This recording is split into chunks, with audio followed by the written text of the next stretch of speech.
الحمد لله رب العالمين والصلاة والسلام على سيد الأنبياء والمرسلين نبينا محمد وعلى آله وصحبه أجمعين۔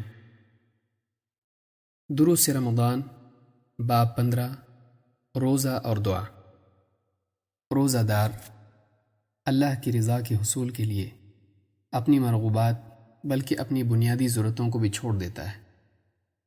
اللہ تعالیٰ بھی روزے دار کو اس کے اس مجاہدے کے بدلے اپنے قرب اور عطا سے نوازتا ہے۔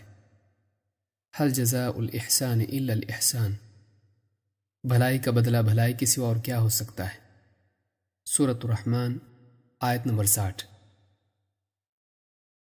قرآن کریم میں جب اللہ تعالیٰ نے اہل ایمان کو رمضان کے روزوں کا حکم دیا تو اس کے بعد اگلی آیت میں فرمایا وَإِذَا سَأَلَكَ عِبَادِي عَنِّي فَإِنِّي قَرِيبٌ أُجِيبُ دَعْوَةَ الدَّاعِ إِذَا دَعَانِ۔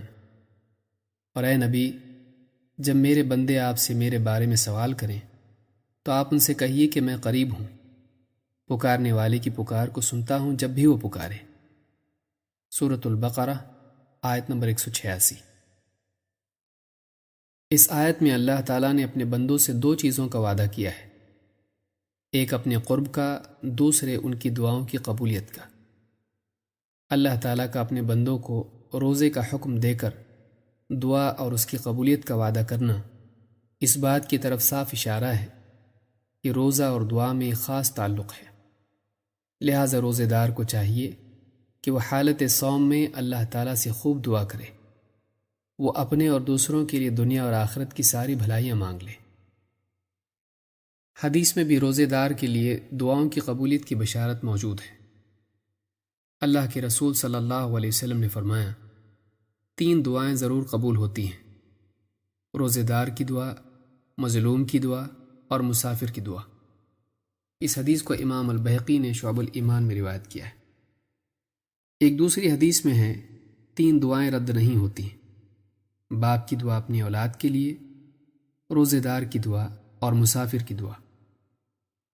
روزے دار کا مجاہدہ اس کے لیے اللہ کے قرب کے دروازے کھول دیتا ہے، اور اللہ تعالیٰ کا قرب بندے کے لیے دعا کی قبولیت کے دروازے کھول دیتا ہے۔ لہٰذا روزے دار کو چاہیے کہ وہ اللہ تعالیٰ سے دعا اور مناجات کے ذریعے اپنی دنیا اور آخرت کے مسائل حل کروا لے۔ پھر یہ بھی ایک حقیقت ہے کہ روزے میں بھوک پیاس کی شدت سے آدمی کا نفس کمزور ہو جاتا ہے اور دل بھی نرم ہو جاتا ہے۔ لہٰذا اللہ کے آگے رونا گڑ گڑانا روزے کی حالت میں اور بھی آسان ہو جاتا ہے۔ اس لیے روزے دار کو چاہیے کہ اللہ سے قرب کے اس موقع کو ضائع نہ کرے اور فضولیات میں وقت برباد کرنے کی بجائے کچھ لمحات اپنے رب کے آگے آہوزاری میں بھی صرف کرے۔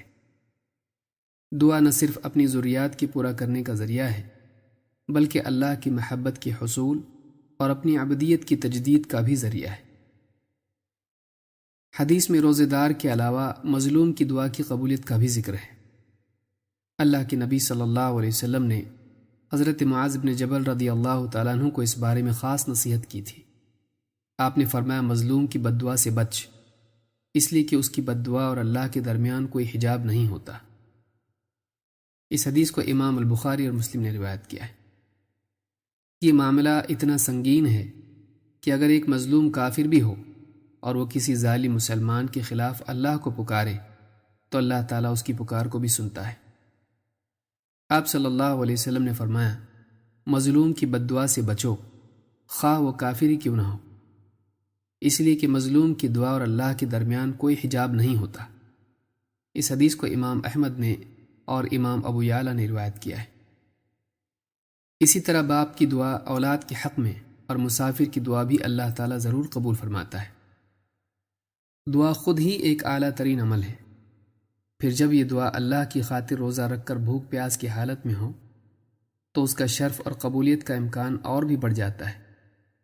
اللہ کے نبی صلی اللہ علیہ وسلم نے فرمایا اللہ کے نزدیک دعا سے بڑھ کر شرف والی کوئی چیز نہیں۔ اس حدیث کو امام احمد، امام البخاری نے الادب میں اور اسی طرح سے امام ترمذی اور حاکم نے روایت کیا ہے۔ بلکہ دعا تمام عبادات کا مقصود ہے۔ جتنی بھی عبادات ہیں ان میں بندہ اپنے حال اور اپنے مقال سے اللہ کے تقرب اور اس کی عطا ہی کا طلبگار ہوتا ہے۔ آپ صلی اللہ علیہ وسلم نے فرمایا سب سے افضل عبادت دعا ہے۔ ایک دوسری حدیث میں فرمایا اللہ تعالیٰ بڑا حیا والا ہے، بندہ جب اپنے دونوں ہاتھ اس کی طرف دعا کے لیے اٹھاتا ہے تو انہیں خالی اور محروم لوٹانے سے بہت شرماتا ہے۔ اس حدیث کو امام احمد، ابو داؤد، ترمذی، ابن ماجہ اور حاکم نے روایت کیا ہے۔ اللہ سے دعا نہ کرنا پست ہمتی کی بدترین صورت ہے۔ آدمی اللہ تعالیٰ سے مانگنے سے بھی عاجز ہو جائے تو یہ عاجزی اور ذلت کی حد ہے۔ اللہ کے نبی صلی اللہ علیہ وسلم نے فرمایا سب سے عاجز انسان وہ ہے جو دعا سے بھی عاجز ہو جائے۔ اس حدیث کو امام الطبرانی اور امام البیہقی نے شعب الایمان میں روایت کیا ہے۔ اسی طرح اللہ کے مقابلے میں اپنے آپ کو مستغنی بنا لینا اور دعا نہ کرنا بھی اللہ تعالیٰ کے نزدیک ایک جرم ہے۔ دعا سے اعراض کرنے والے شخص سے اللہ تعالیٰ ناراض ہوتا ہے۔ اللہ کے نبی صلی اللہ علیہ وسلم نے فرمایا جو شخص اللہ سے دعا نہیں کرتا اللہ تعالیٰ اس پر غصہ ہوتا ہے۔ اس حدیث کو امام الترمذی نے روایت کیا ہے۔ ان تمام باتوں کا خلاصہ یہ ہے کہ روزے دار کی دعا اللہ کے نزدیک مقبول ہوتی ہے، لہٰذا ایک روزے دار کو دعا میں کوتاہی نہیں کرنی چاہیے، بلکہ اس موقع سے فائدہ اٹھا کر اللہ سے اپنے اور دوسروں کے لیے بلکہ پوری امت کے لیے خیر کی دعائیں کرنی چاہیے۔ اقول هذا واستغفر الله لي ولكم۔